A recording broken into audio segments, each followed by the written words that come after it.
Everyone has held in his hands a piece of chalk or has drawn with crayons someday.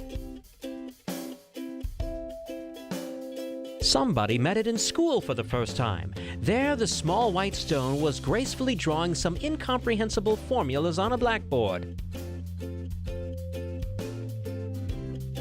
Crayons are a regular bestseller in all toy and stationery stores of the world. Every day, millions of kids take them into hands to create another masterpiece in their copybook, on asphalt or on a house wall.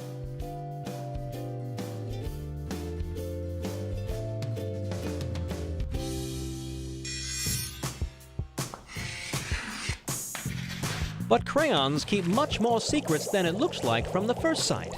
Let's try to unravel them together. Here, chemistry can help us. Chalk is a soft and crumbly geological material, consisting basically from potassium carbonate. It was formed 90 million years ago during the Cretaceous period.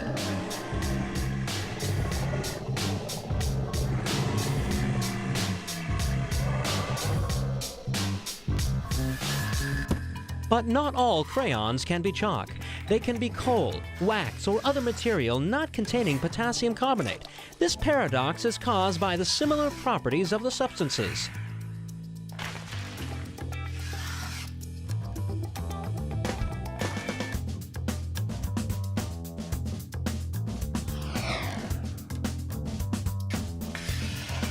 Let's study in detail. If you will pass the piece of chalk over the solid surface, it will leave a white trail of microscopical fragments. Scientists call this phenomenon lineal color.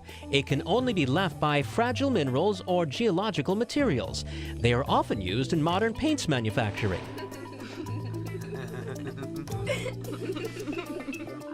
To evaluate the entire measure of the crayon's contribution into mankind culture, we need to go back to sources of our civilization.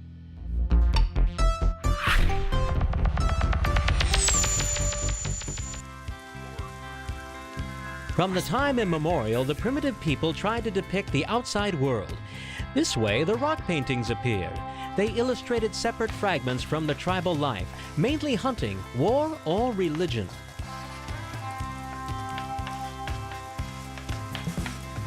To make those pictures, they used anything available: coal, lime, soot, and other fragile minerals.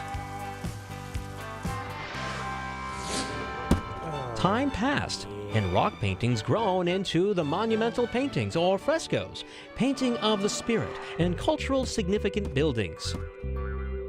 Already in 2 AD, it can be seen in almost all temples all over Eurasian continent. Fine art technologies have been constantly developing. After mineral pigments, there appeared tempera, water-diluting paints based on the dry powder, and after that, first oils appeared. The very important role in crayons' history belongs to one of the fresco techniques called encaustic. These are painting made by wax-based tools. This was how the first prototypes of the modern crayons appeared. Artists often use such ancestors of the modern pencil as the charcoal sticks fusin and the Italian pencil.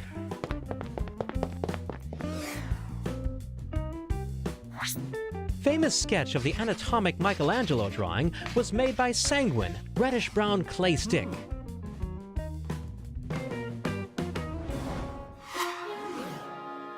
But the first crayon was pastel, multicolored sticks of pressed pigments. Sometimes to soften the pastel, they added oil or wax into it. The pastel drawings were quickly becoming popular. Such artists as Leonardo da Vinci, Francois Boucher, Chardin, and Edgar Degas liked using this technique.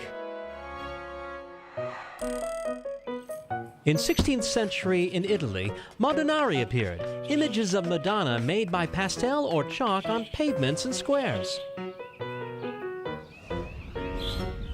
And starting from 1903, pastel crayons have been widely produced by the Crayola Company.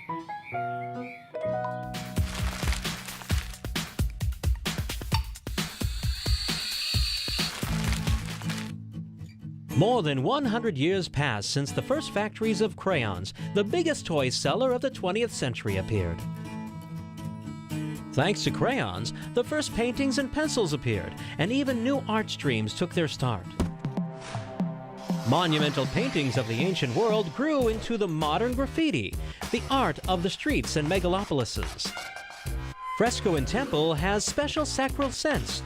Graffiti, too, is a special drawing. It is a symbol of the freedom or a type of the artist's protest in struggle for justice.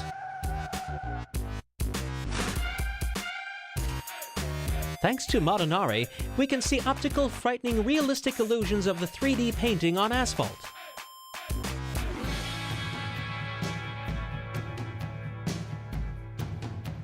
Kids' paintings on the asphalt looking so much like primitive people's drawings can't surprise anyone today.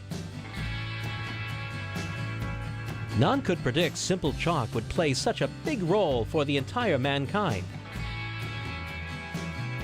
Here we come to the end of another episode, and the next time you will hear another story about a new toy.